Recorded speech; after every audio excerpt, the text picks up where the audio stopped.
Hi hello ನಮಸ್ತೆ welcome to ನಂದೂಸ್ life Kannada. ಏನಪ್ಪ ಇದು ಯೂಟ್ಯೂಬಿಂದ ಬ್ರೇಕ್ ತೊಗೊತೀನಿ ಅಂತ ಹೇಳಿಬಿಟ್ಟು ಒಂದಿನ ಕೂಡ ಆಗಲಿಲ್ಲ, ಆವಾಗಲೇ ಬ್ಯಾಕ್ ಮಾಡಿದ್ದಾರೆ ಅನ್ಕೋತಾ ಇದ್ದೀರಾ. ಸೊ ಯೂಟ್ಯೂಬಿಂದ ಬ್ರೇಕ್ ತೊಗೋತಾ ಇದ್ದೀನಿ ಅಂತ ಹೇಳಿ ವಿಡಿಯೋ ಹಾಕಿದೆ.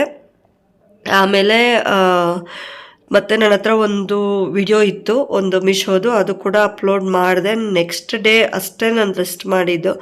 ನನಗೆ ಹೆಂಗಾಗಿತ್ತು ಅಂದರೆ ವಿಡಿಯೋ ಹಾಕಿದೆ, ವಿಡಿಯೋ ಮಾಡ್ಕೊಳ್ದೆ ಒಂದು ಕ್ಷಣ ಕೂಡ ನನಗೆ ಒಂಥರ ಹಿಂಸೆ ಆಗ್ತಾಯಿತ್ತು. ಆದರೂ ಸ್ವಲ್ಪ ಓಕೆ ಸುಧಾರಿಸ್ಕೊಂಡೆ. ತುಂಬ ಎದ್ದೇ ಇರಲಿಲ್ಲ ಒನ್ ಡೇ ಫುಲ್ಲು. ಕೆಮ್ಮು ಜಾಸ್ತಿ ಆಗಿದ್ದು, ಮಾತಾಡೋಕ್ಕಾಗದೆ, ತಲೆನೋವು ಜಾಸ್ತಿ ಆಗಿತ್ತು. ಸೊ ತುಂಬಾ ಸಫರ್ ಆಯಿತು. ಸೋಮವಾರ ಮಂಗಳವಾರ ಕಂಪ್ಲೀಟಾಗಿ ನಾನು ಮಲ್ಗೆ ಬಿಟ್ಟಿದ್ದೆ. ಕಂಪ್ಲೀಟಾಗಿ ಅವತ್ತು 2 ದಿನ ಎದ್ದಿಲ್ಲ ಮೇಲೆ.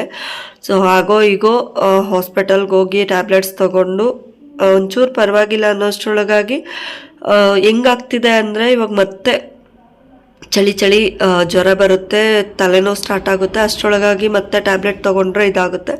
ಬಟ್ ನಾವು ಕಂಪ್ಲೀಟಾಗಿ ಹೆಣ್ಮಕ್ಳು ರೆಸ್ಟ್ ಮಾಡೋಕ್ಕಾಗಲ್ವಲ್ಲ. ಹೆಣ್ಮಕ್ಳು ಯಾವಾಗಲೂ ಅಷ್ಟೇ ಕಂಪ್ಲೀಟಾಗಿ ಮಲಗೋಕ್ಕಾಗಲ್ಲ. ಮದುವೆ ಆಗಿರೋರು ಅವ್ರದ್ದೇ ಆದ ಸಂಸಾರ, ಮನೆ, ಜವಾಬ್ದಾರಿ, ಕೆಲಸಗಳು, ವಯಸ್ಸಾಗಿರೋ ಅತ್ತೆ ಮಾವ, ಅವರ ಒಂದು ರೊಟೀನ್ ಹೆಂಗಿರುತ್ತೆ ಅಂದರೆ ನಾವು ಮಲಗಿಬಿಟ್ರೆ ಇವ್ರಿಗೇನಪ್ಪ ಮುಂದಿಂದು ಜೀವನ ಅನ್ನೋಂಗೆ ಆಗ್ಬಿಡುತ್ತೆ. ಸೊ ನಂದು ಕೂಡ ಹಾಗೆ ಆಯಿತು. ಜೊತೆಗೆ ಪಾಪ ಅಮ್ಮ ನನ್ನ ಮಗಳು ಇಬ್ಬರು ಇದ್ದಿದ್ರಿಂದ ಅವರಿಬ್ಬರನ್ನೂ ಕೂಡ ನೋಡ್ಕೊಬೇಕಾಗಿತ್ತಲ್ವ. ನನ್ನ ಮಗಳು ಸ್ವಲ್ಪ ಚೇತರಿಸ್ಕೊಂಡ್ಲು. ಅಮ್ಮಗೆ ಕೆಮ್ಮಂಗೆ ಇದೆ, ಅಮ್ಮನೂ ನೋಡಿಕೊಂಡು ನಾನು ಕೂಡ ಸ್ವಲ್ಪ ಸುಧಾರಿಸ್ಕೊಂಡು ಎದ್ದೇಳ್ತಾ ಇದ್ದೀನಿ ಮೇಲೆ. ಇಲ್ಲ ಸ್ನಾನ ಮಾಡಿದೆ, ಬೈಗೆ ಅಡುಗೆ ಎಲ್ಲ ಮಧ್ಯಾಹ್ನನೇ ಮಾಡಿದೆ. ಸುಧಾರಿಸ್ಕೊಂಡು ನಿಧಾನಕ್ಕೆ ಬಟ್ಟೆ ಗಿಟ್ಟೆ ಎಲ್ಲ ಒಗೆದು ಸಂಜೆ ಸ್ನಾನ ಮಾಡಿ ಇಲ್ಲ ಅಡುಗೆ ಮಾಡೋಣ ಅಂತ ನಿಂತ್ಕೊಂಡೆ. ಜಾಸ್ತಿ ಹೊತ್ತು ವಿಡಿಯೋ ಮಾಡೋಕ್ಕಾಗಲಿಲ್ಲ. ಕಂಟಿನ್ಯೂ ಕೆಲಸನೂ ಮಾಡಿಕೊಂಡು ವಿಡಿಯೋನೂ ಮಾಡೋಕ್ಕಾಗಲಿಲ್ಲ ನನಗೆ. ಸೊ ನನಗೆ ನಿಜವಾಗ್ಲೂ ಸಾಕಾಗ್ತಾಯಿತ್ತು. ಬಟ್ ಮಲಗಬಾರ್ದು ಅಂತ ಸ್ಟ್ರಾಂಗಾಗಿ ಅಂದ್ಕೊಂಡಿದ್ದೆ. ಬೆಳಗ್ಗೆ ಸ್ವಲ್ಪ ಬೇಗ ಎದ್ದೇಳಬೇಕು, ದೇವ್ರ ಮನೆಯೆಲ್ಲ ಕ್ಲೀನ್ ಮಾಡಬೇಕು, ಬೇಗ ಎದ್ದು ಎಲ್ಲ ಮಾಡಬೇಕು ಅಂತ. ಬಟ್ ರಾತ್ರಿಯೇ ನಂಗೆ ತಲೆನೋವು ಅಲ್ಲೇ ಸ್ಟಾರ್ಟ್ ಆಯಿತು. ಕೆಮ್ಮು ಬಿಟ್ಟು ಬರ್ತಾಯಿತ್ತು. ಟ್ಯಾಬ್ಲೆಟ್ಸು ಆಮೇಲೆ ಟಾನಿಕ್ ಎಲ್ಲ ತೊಗೊಂಡ್ರು ಏನು ಅಷ್ಟೊಂದು ಆಗಲಿಲ್ಲ. ಇದು ಆಲೂಗಡ್ಡೆ ಪಲ್ಯ ಕಿಟ್ಟು ಏನಾದರೂ ತಿನ್ನಬೇಕು ಅನ್ನಿಸ್ತು. ಸ್ವಲ್ಪ ಸಣ್ಣಗೆ ಆಲೂಗಡ್ಡೆ ಎಲ್ಲ ಕಟ್ ಮಾಡಿಬಿಟ್ಟು ಆಮೇಲೆ ಉಪ್ಪು ಖಾರ ಹಾಕಿ ಮಾಡ್ತೀನಲ್ಲ, ಅದು ಆಲೂಗಡ್ಡೆ ಪಲ್ಯಕ್ಕಿಟ್ಟೆ. ಹಂಗೆ ಜೊತೆಗೆ ಪಾತ್ರೆ ಉಜ್ಕೊಳ್ಳೋಣ ಅಂತ ಹೇಳ್ಬಿಟ್ಟು ಗ್ಯಾಸ್ ಎಲ್ಲ ಅರ್ಧಂಬರ್ಧ ನೀಟಾಗಿ ಕ್ಲೀನ್ ಮಾಡಿಕೊಂಡು ಆಮೇಲೆ ಮುದ್ದೆಗೆ ಇಟ್ಕೊಂಡು ಮುದ್ದೆಗೆ ಕುದಿ ಬರೋಷ್ಟರೊಳಗಾಗಿ ಆಲೂಗಡ್ಡೆನೂ ಬೇಯೋಷ್ಟರೊಳಗಾಗಿ ಮಾಡ್ಕೊಳ್ಳೋಣ ಅಂತ ಹೇಳ್ಬಿಟ್ಟು ಸ್ಟಾರ್ಟ್ ಮಾಡಿದೆ. ಸೊ ಇದು ಯಾರೆಲ್ಲ ನನ್ನ ಚಾನಲ್ನ ಸಬ್ಸ್ಕ್ರೈಬ್ ಮಾಡ್ಕೊಂಡಿರೋ ದಯವಿಟ್ಟು ಸಬ್ಸ್ಕ್ರೈಬ್ ಮಾಡ್ಕೊಳ್ಳಿ ಅಂತ ಕೇಳ್ಕೊಳ್ತಾ, ಭತ್ತ ನೆಲಕ್ಕೆ ಬಿದ್ದರೆ ಅಕ್ಕಿ ನೀರಿಗೆ ಬಿದ್ದರೆ ಅನ್ನ ಹೊಟ್ಟೆಗೆ ಬಿದ್ದರೆ ಜೀವನ. ಅನ್ನವನ್ನು ವ್ಯರ್ಥ ಮಾಡಬೇಡಿ, ತಿನ್ನುವ ಮೊದಲು ಅದನ್ನು ಕಣ್ಣಿಗೆ ಒತ್ತಿ ತಿನ್ನೋಣ. ನಿಜವಾಗ್ಲೂ ಇದಕ್ಕೆಲ್ಲ ನಮಗೆ ಬೆಲೆ ನಮ್ಮ ಜೀವನನ ನೋಡಿದ ಮೇಲೇ ಅರ್ಥ ಆಗ್ತಾ ಇರುತ್ತೆ ಅಲ್ವಾ.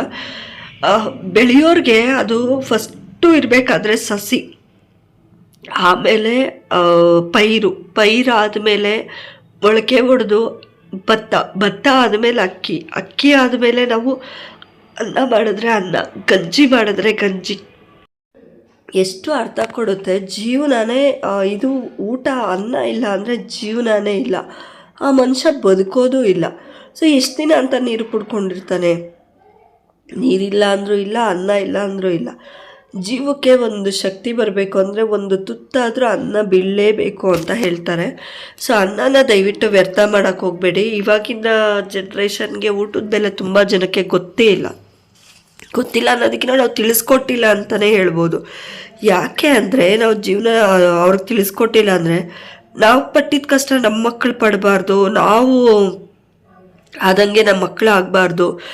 ನಾನು ಒಂದೊಂದು ತುತ್ತ ಅನ್ನಕ್ಕೂ ಕಷ್ಟಪಟ್ಟಿದ್ದೀನಿ ರೀ.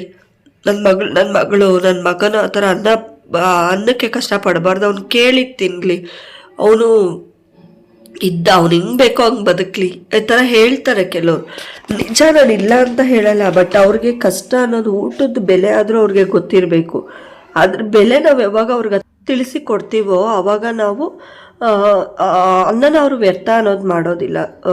ರುಚಿ ಇಲ್ಲ ಅಂತನೋ, ಇಲ್ಲ ನನಗೆ ಇದು ಸಾಕಾಯಿತು ಅಂತನೋ. ಕೆಲವ್ರು ನೋಡಿದ್ರೆ ಒಂದೊಂದು ತುತ್ತು ಅನ್ನ ತಿಂದುಬಿಟ್ಟು ಎತ್ತಿ ಸೈಡ್ಗೆ ಇಟ್ಬಿಟ್ಟು ಹೋಗ್ತಾ ಇರ್ತಾರೆ. ಯಾಕೆ ಅಂದರೆ ಇದು ಚೆನ್ನಾಗಿಲ್ಲ, ನನಗೆ ಬೇರೆ ಮಾಡಿಕೊಡು, ನಂಗೆ ಅದು ಮಾಡಿಕೊಡು, ಇದು ಮಾಡಿಕೊಡು, ಇದು ನನಗಿಷ್ಟ ಆಗ್ತಿಲ್ಲ.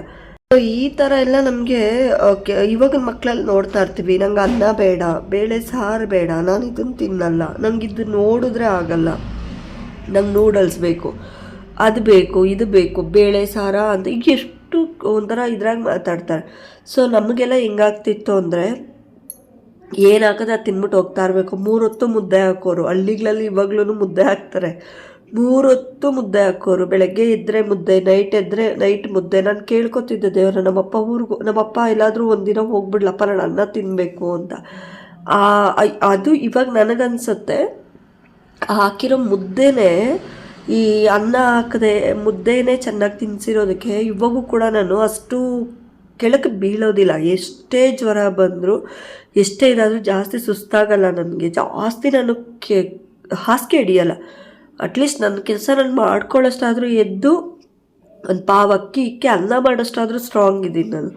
ಸೊ ಅದು ಇವಾಗ ಅನಿಸುತ್ತೆ, ಅವತ್ತು ನಮ್ಮ ಮನೇಲಿ ಎಷ್ಟೇ ಏನೇ ಹೇಳಿದ್ರು ಕೂಡ ನನಗೆ ಮುದ್ದೆ ತಿನ್ನಿಸಿದ್ದಾರೆ. ಆ್ಯಂಡ್ ಹೊಟ್ಟೆ ತುಂಬ ಏನು ಆರೋಗ್ಯಕ್ಕೆ ಬೇಕೋ ಅದನ್ನು ಮಾತ್ರ ಹಾಕಿದ್ದಾರೆ ಅಂತ ಅದು ಅನಿಸುತ್ತೆ ಅಲ್ಲ. ಸೊ ಅದನ್ನು ನಾವು ಮಕ್ಕಳಿಗೆ ತೋರಿಸ್ಕೊಡ್ಬೇಕು.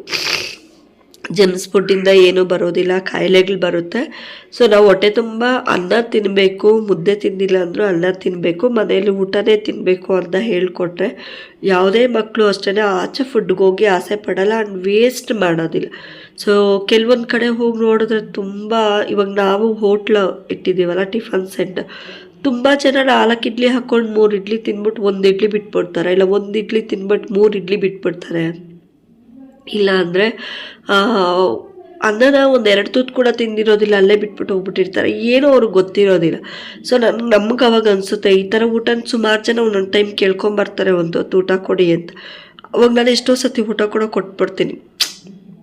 ಒಂದು ತುತ್ತು ಅನ್ನಕ್ಕೂ ಎಷ್ಟು ಕಷ್ಟ ಇದೆ ಅಲ್ಲ ಅಂತ. ನಾನು ಆಚೆ ಹೋಗೋವರೆಗೂ ನನಗೂ ಅದ್ರ ಬಗ್ಗೆ ಗೊತ್ತಿರಲಿಲ್ಲ. ಬಟ್ ಅಂಗಡಿ ಇಕ್ಕದ ಮೇಲೆ 10 ಜನ ಊಟಕ್ಕೆ ಎಷ್ಟು ಕಷ್ಟಪಡ್ತಾರೆ ಅಂತ ನನಗೆ ಅಲ್ಲೋದ್ಮೇಲೆ ಗೊತ್ತಾಗಿದ್ದು. ಸೊ ಊಟದ ಬೆಲೆ ಮಕ್ಳಿಗೆ ಗೊತ್ತಿರಲಿ, ಜೀವನ ಅವ್ರಿಗೆ ತೋರಿಸ್ಕೊಡ್ಬೇಕು.